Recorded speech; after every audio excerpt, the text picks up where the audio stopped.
The Pied Piper of Hamelin, a story used by parents to scare naughty children. That's all, right? What if I told you that this folktale is based on a real event? The rat catcher that charmed the children of Hamelin and took them away was apparently a real person, and the story is based on a real event. Hello, and welcome to 7 Facts. In case you don't know it, this is roughly how the story goes. The people of Hamelin in Lower Saxony were desperate. Their homes and streets were full of rats, and they couldn't get rid of them, no matter how hard they tried. Then, a stranger appeared in town, who promised to lure away all the rats, in exchange for some payment, of course. The locals gladly accepted the deal, so the pied-dressed man, pied means multicolored, went to work. He took out his magic pipe and started to sing. Charmed by the spell of the music, the rats followed the piper all the way to the river, in which they all entered and drowned. Now it was time for payment, but the mayor of Hamelin refused. So in revenge, the piper took out his magic pipe and sang again. But this time, it was the children that followed him. He led them all away and were never seen again. This is one of the darkest tales in European folklore that's been also picked up by the brothers Grimm. The morals of the story, the consequences of deception, ingratitude and revenge are disturbing to say the least. This isn't one of those "and they lived happily ever after" stories. But it isn't a story either. Something terribly wrong happened in the Middle Ages in this small German town, and there are historical documents that attest it. We know that something happened, and we know when, but we don't really know what. The date of the event was inscribed on the stained glass of a church that's since been destroyed. The glass showed the piper, and these words were written on it. In the year 1284, on the day of Saints John and Paul, on June 26, 130 children born in Hamelin were led away by a piper clothed in many colors to their Calvary near the domed hill and lost. The official documents of the town also added a chilling detail. After 1351, all the events in Hamelin were dated in the years since our children's departure. In the Lüneburg manuscript of 1440, the Pied Piper was once again mentioned. So what the hell happened here?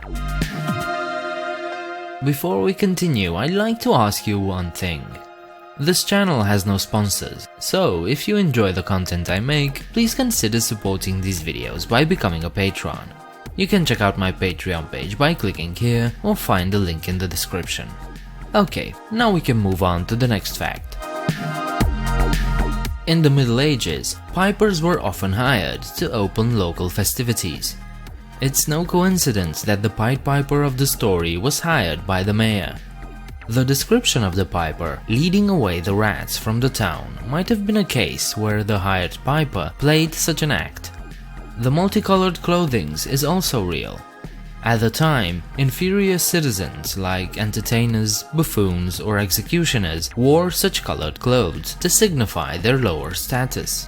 Pipers were, for some reason, especially despised. They were considered to be lazy, vagrants and even dangerous. In some places, they weren't even allowed in churches. So this part of the story pretty much adds up. What about the rest? To be honest, the part of the story with the rats being lured away was added later. This wasn't mentioned in previous versions before the 16th century. However, viewed through the eyes of a medieval citizen, this addition is not that out of its place. Because you see, these were the times of the Black Death. The plague epidemics were ravaging the continent, so the connection between the appearance of a troublemaker piper and the appearance of the terrible disease was probably made in this context. But this version of the story appeared only after 1556, when the piper was described as a rat catcher, and the brothers Grimm later tied this to the disappearance of the children. Okay, but we still haven't answered the big question. What the hell happened to the children? Some believe that this also has to do with the plague. The town could have been under quarantine and the children might have been taken out of Hamelin for safety.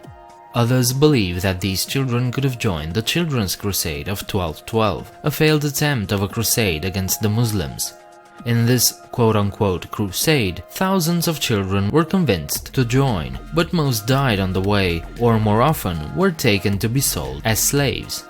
But this doesn't explain why this story is so deeply connected to Hamelin and no other place. There's also another hypothesis. Many citizens of Hamelin may have been persuaded to move to Brandenburg for colonization. There are indeed family names that are similar or exact to those typically found in Hamelin.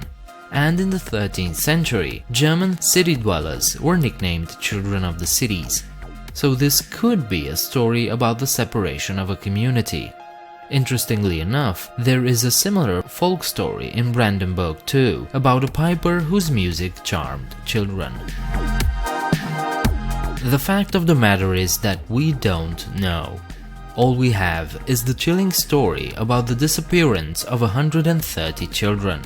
It could have been a disease, an accident, or a terrible crime.